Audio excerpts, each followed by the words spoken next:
మహబూబాబాద్ జిల్లా వ్యాప్తంగా యూరియా పంపిణీ ప్రశాంతంగా కొనసాగుతోంది. యూరియా పంపిణీపై ప్రత్యేక ఫోకస్ పెట్టారు కలెక్టర్ అద్వైత్ కుమార్ సింగ్. మండలాల్లో సప్లై బాధ్యతలు జిల్లా స్థాయి అధికారులకు అప్పగించారు. రైతులకు ఎలాంటి ఇబ్బందులు లేకుండా పోలీసు యంత్రాంగం సహకారంతో యూరియా పంపిణీ చేయాలని ఆదేశించారు. పంపిణీ ప్రదేశాల్లో రైతులకు ఇబ్బందులు కలగకుండా వాహనాలు ఏర్పాటు చేశారు. యూరియా పంపిణీ దగ్గర టెంట్లు, వాటర్ ఏర్పాటు చేశారు అధికారులు.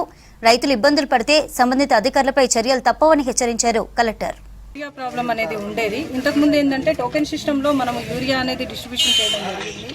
18 మండల స్పెషల్ ఆఫీసర్స్ ఉన్నారు.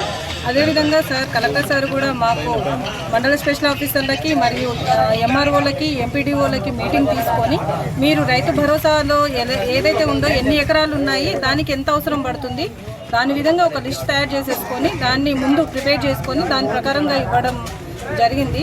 ఇప్పుడు మాకు యూరియా ప్రాబ్లం అనేది వాళ్ళకు రైతులకు కూడా సంతోషంగా ఉంది. ఎందుకనంటే వచ్చిన వాళ్ళే రాకుండా ఇప్పుడు వాళ్ళకు సంబంధించిన యూరియా వాళ్ళ వెళ్తుంది కాబట్టి ఎటువంటి సమస్య లేకుండా చూసుకుంటున్నాము. ఇక్కడ కూడా డ్యూటీలు కూడా వేశారు మా పంచాయత్ సెక్రటరీలను మరియు పోలీస్ డిపార్ట్మెంట్, అదేవిధంగా మండల స్పెషల్ ఆఫీసర్, ఎంఆర్ఓ వీళ్ళందరం వర్క్ చేయడం జరుగుతుంది. మాకు ఎటువంటి ప్రాబ్లం లేకుండా వాళ్ళకు వచ్చిన స్టాక్స్ని ఎటువంటి ఇబ్బంది లేకుండా ఇవ్వడం జరుగుతుంది. రైతులకు సంబంధించి ఇప్పుడైతే మనము టెంట్ వేయడం జరిగింది. చాలా అంటే వాళ్ళకు కూడా ఇబ్బంది కలగకుండా వాటర్ కూడా మనము డ్రింకింగ్